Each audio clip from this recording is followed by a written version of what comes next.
Welcome, Jay. It's great to have you here today. Thanks so much for having me. Yeah.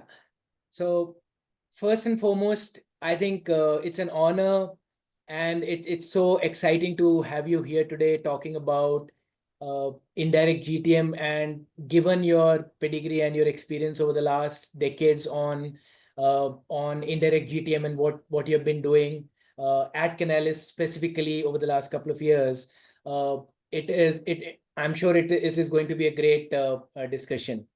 To kind of kick the ball rolling, Jay, as you know, India has incubated a lot of services companies, whether you talk about TCS or Wipro and many more over the last couple of years. I would say a couple of decades. I would say the genesis of product companies out of India, you can possibly think of that probably started somewhere in the late 2000s, specifically with the advent of cloud computing. And I remember, when I joined AWS in early 2011s, that was still the time where, cloud was still new and, people were still talking about whether production workload should be there and stuff. And that's where, the real I would say the genesis and start of the product companies, especially out of India, happened. And then over a period of time, we have global players out of India like Zoho, Freshworks. I'm sure you would have heard of some of the recent ones like Postman, and this whole journey has actually really accelerated. I would say probably during and post COVID. So now, if you look at, according to some recent surveys from Bain and Company, there are close to 1,600 funded B2B companies out of India, and close to about 100 of them are upwards of $10 million ARR and above. And obviously, there are a lot more growing. But if you kind of slice and dice their strategy, one of the missing links I feel in the whole go-to-market strategy is the indirect GTM. And I feel that as they start going global, I think there is so much to learn from what has happened globally in terms of that motion. And that's why I wanted to pick your brains today and see what we can take your guidance on. And with that kind of preamble and that context, I wanted to start this discussion.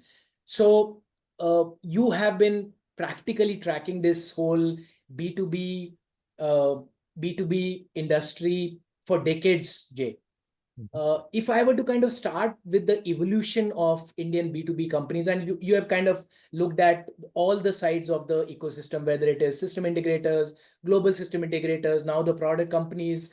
If I were to ask you that from a from an Indian B2B company's perspective and the evolution of that industry, how would you want to compare that from their global counterparts? What do you see some of the trends as you speak to some of these companies? Yeah, great question. So maybe we'll just start with the numbers at a global level because it's important for Indian companies to kind of understand the buyer and where the market is. So the SaaS market this year globally will be $420 billion. There are 250,000 SaaS companies by our count, so it's a very busy market. If you go to G2 Crowd, for example, it's broken into 2,265 categories of product. So there are, obviously lots of buyers, lots of use cases and spaces where we're really moving into this platform economy. And so when we look at the average SaaS deal today, in any style, has 7 layers to it.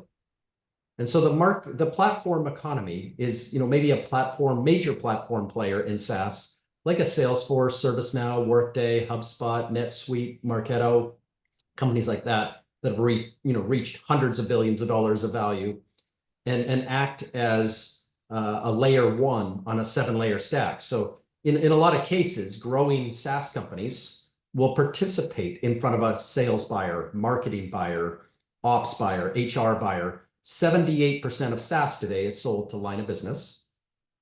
So, we even cybersecurity sold to a CISO, or UCaaS sold to a telecommunications buyer. But understanding the platform economy is synonymous with partnering. No company wins today in SaaS without surrounding the customer. knowing you're going to be part of a 7-layer stack from a solution perspective, but also recognizing there are 7 partners on average that surround the customer.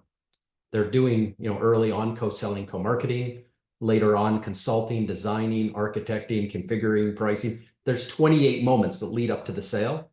And these partners are critical in terms of recommending you, saying nice things about you. And, my advice to, Indian-based firms is you've got to enter into those first 28 moments, and you're not going to go direct to the customer in most cases. It's not a product-led growth world anymore. It's a surround world where you need the support of trusted partners to mention you by name and work you into the consulting, work you into the design and architecture, and get you into that 7-layer stack well before the point of transaction. So this is kind of a surround world, and how it takes place, we know way more today than we knew even a few years ago. Awesome. So if I were to kind of just take the same discussion a little forward, Jay, you mentioned about the various touch points and various buyer personas. Given that you understand the context with which the Indian companies have evolved from services-led organizations to now product companies, do you see there are specific advantages or I would say challenges both ways, which Indian companies, when they are building products for a global market, face in the global context? Again, just to kind of pick up the earlier discussion forward. Well, there's a ton of opportunities, and there's an intersection of opportunities. As you mentioned in the outset, Indian companies have done a really, really good job of growing massive scale services. And there are, $2 of services sold for every dollar of product today. So understanding that SaaS in many cases is the productization of services. When something is repeatable, when something becomes more reliable as a process or a workflow or a piece of business logic, it can be productized. It can be built into technology that's repeatable, reliable, scalable. That's, in a lot of cases, the origin of SaaS. And it's also sold as a service.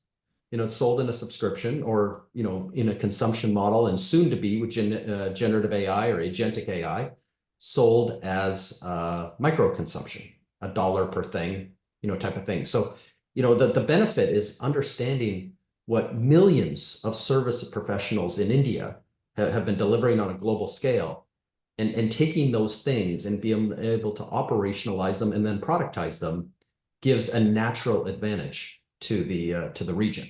Whereas, maybe other regions are still thinking, in terms of services, specific things that can be sold as services forever, more expensive, not as reliable to the customer, maybe not as repeatable, very human-based and error-prone, and just the cost of having, new teams come on and relearn, from scratch. The ability now AI in terms of building software and taking these workflows and processes and business logic and being able to turn it into something that is a product. And to a customer that today is okay with 7 layers of a deal, tomorrow might be 8, the day after might be 9. This idea that the more and more I can build into these models gives a natural advantage. Great. Jay, you have been famous about your decade of partnerships and ecosystem. And I wanted to kind of specifically ask you around that particular thought which you started. And if you ask me, I think we are possibly halfway through and of that decade. And I wanted to ask you specifically because also you mentioned about AI just before I started, that we are probably halfway through that decade. And now you have another headwind or tailwind, as you want to think of AI. If you were to juxtapose, and if you were to start a company today, product company out of anywhere in the world, but let's say out of a place like India, which has massive numbers in terms of people, resources, but then you also have an AI layer to that, and then you are building a product. what would be your guidance given the context of the decade of partnerships with the AI angle to that juxtaposed? What would your guidance be there? Yeah, so just to take a step back on why the decade of ecosystems or the decade of partnering, in 1999, we went through a decade of sales. We walked into Y2K around the world. I was at IBM at the time. We felt that we were born to be salespeople. We felt that we managed our territories with our gut. Well, a small company in San Francisco, kind of one of the early SaaS companies, Salesforce, kind of came back and said, well, no, selling is more of a science. By the end of the decade, no one felt that you were born to be a salesperson. They understood the processes and the sales management and other things. So when we went into about 2009, 10 years later, the decade of marketing, people used to joke, at cocktail parties that 50% of my marketing dollars were wasted. I just don't know which 50%. And I'll say, that was really funny in 2009 until pretty much every 58-year-old CMO got replaced by a 38-year-old growth hacker. So the SaaS story behind that was the growth hackers brought in layers. This was the first of the 7-layer stacks. I might have started with Marketo, Eloqua, Pardot, HubSpot as a platform. But today there are 15,348 MarTech and AdTech ISVs competing to get into that 7-layer stack at the customer. And you've got hundreds of thousands of digital agencies and all kinds of partners forming this 7 partners. So there's these 14 things going on, but it's a perfect microcosm of joking as we went into 2009. And by 2019, marketers knew exactly where every penny went and could report on it 7 different ways. So we kind of look back at this and said, with all these partners surrounding the customer, there's no way to sell today without partnering. And Salesforce told us in their big state of sales report that 89% of salespeople are now using partners every day. And for the 11% who aren't, 58% plan to within a year. So we're at that 96% of salespeople that understand that they're not going to get to their numbers without partners. In marketing, we've got 84% of marketers using partners every day. And that was a HubSpot survey. So here's this world where you can't sell, market, or in a subscription consumption model, do customer success, customer service, get the renewals, get the retention, the upsell, the cross-sell, the enrichment forever, every 30 days forever. We can't do that without partnering. So back to my advice for Indian firms is surrounding the customer. While you build your business direct, you need to find product fit, work with those early customers. You don't know what your company's going to end up as in those early days. You let your early customers take you there. But as you kind of move on from those early days and you've figured out a sales and marketing motion to kind of be repeatable and get your first customers, there comes a time, whether if you're in MarTech, for example, only 10% of it is resold. You may never have to develop a channel of distribution. You may not have to sign up distributors in the old way and have a bunch of resellers walking around, but it doesn't preclude the customer from having 7 partners. So regardless of how money changes hands, it could be on a marketplace. Last Thursday, AWS just opened up its entire marketplace to every one of the 250,000 SaaS companies, soon to be 1 million SaaS companies, by the way. You've got all these moments, 28 moments before the sale, every 30 days after the sale, that are surrounded by partners. So you've got to move into this mode that is really partner friendly, that is ecosystem friendly. This was the decade of the ecosystem, and now we're halfway through it, and it's basically everyone realizes this. There's no sales, marketing, CX, or product person that walks around, because in product, the majority buyer in the tech industry, the majority buyer of SaaS now for a few years is a millennial born after 1982. These are integration first buyers. They'll buy a SaaS product 80% as good as the next one if it integrates better in their environment. So this is a really different buyer that we need to serve that loves partnerships. They have a 7-layer stack. They have 7 partners. They welcome 14 different layers of chaos in a deal. But if we're not in those layers and having those other tech firms sponsor us as good integrations, if we don't have the services firms sponsoring us as great add-ons to the deal and wonderful layers within the deal, we're not going to win. And this is where most SaaS companies fail at this point. They never break away from that early success because they didn't realize their global TAM.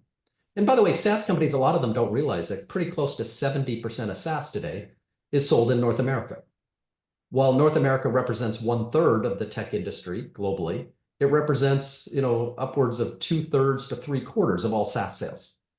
You can go publicly and look at all the big SaaS companies and see where their sales. So you've got to be successful in North America. And it's not just sending over a couple of people and hoping to, surround it. It's a complete community strategy, which is where I think we'll go next. Yeah, and it's great that you mentioned that, Jay, because as you rightly pointed out, that 2/3 of the global SaaS sales happen in North America, and admitting that most of the Indian SaaS companies and their founders typically actually move, either physically, or they try to kind of have a US centric strategy as far as sales is concerned.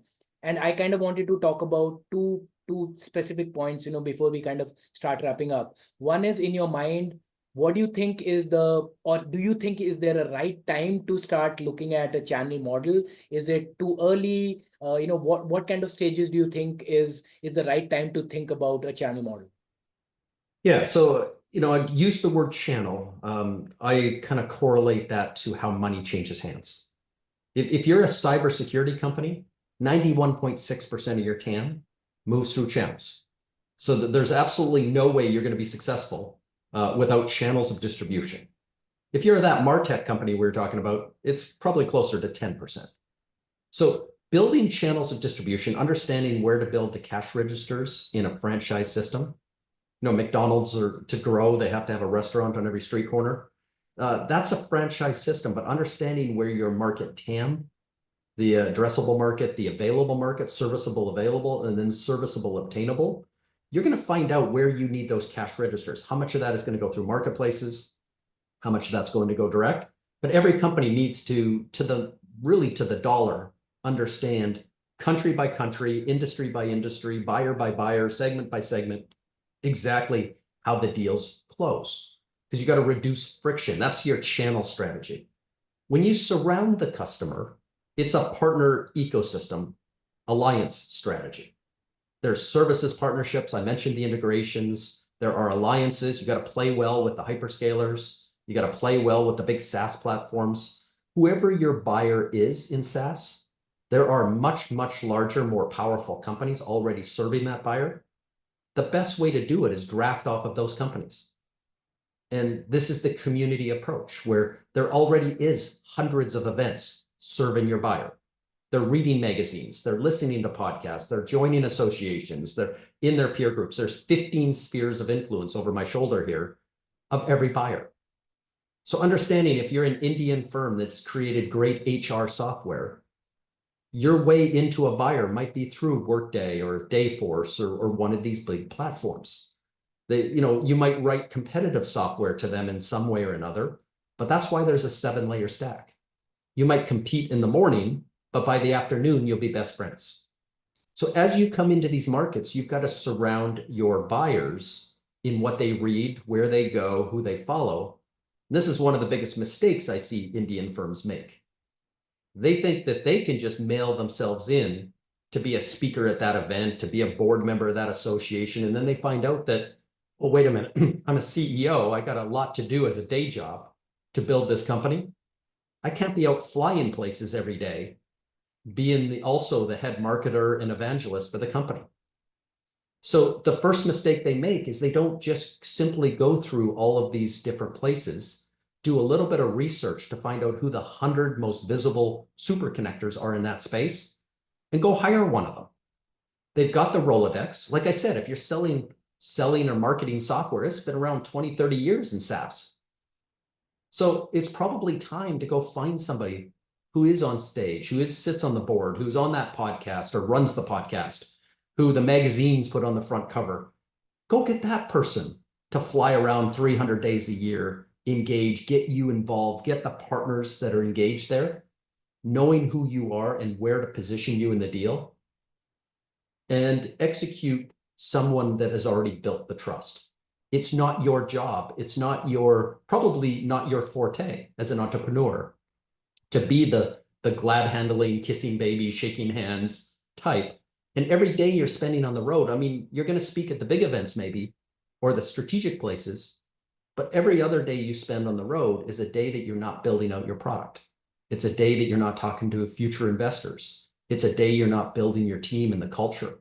It's not a day you're not spending building your company for success in the future. So you can't play both. And it's the biggest mistake I see. Awesome. And as we wrap this up, Jay, I wanted to kind of put you in a little tight spot.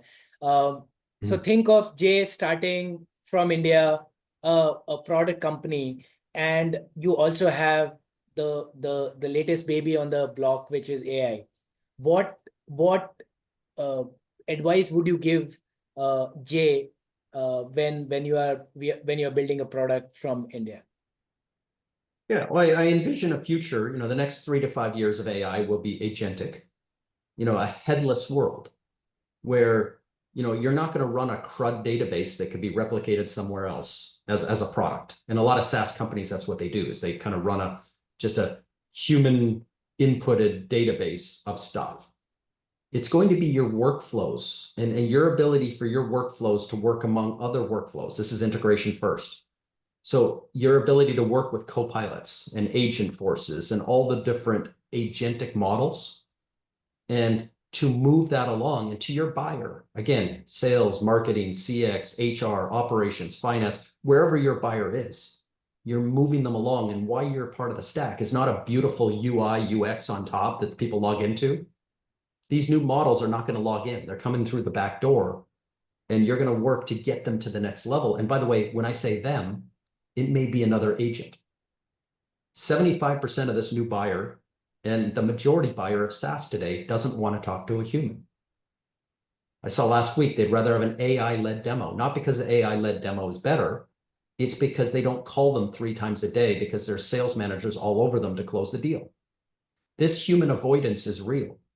And so in a human avoidance, those 28 moments leading up to a sale may all be digital. So your ability to build these agentic models and workflows is critical, and the ability to integrate with other models to, again, raise that buyer to the next level, make them better than their competitors, is who's going to win. Before we get into physical AI and before we start touching the 99% of world's business data that hasn't been processed yet into AI models, and 83% of it sits out on premises, it's not in SaaS models. Before we get out too far, 3, 5, 10 years into the future, we got to be working in the AI agentic model today and becoming that most integrated, most partner services friendly, alliance friendly company on the planet. Great. Thanks so much for all the great answers, Jay. And as always, I look forward to talking to you again sometime soon for another another set of guidance for how we should build, and the kind of businesses people can build around indirect GTM and the whole ecosystem. Thanks so much, Jay. All right, thanks for having me. Thank you. Bye-bye.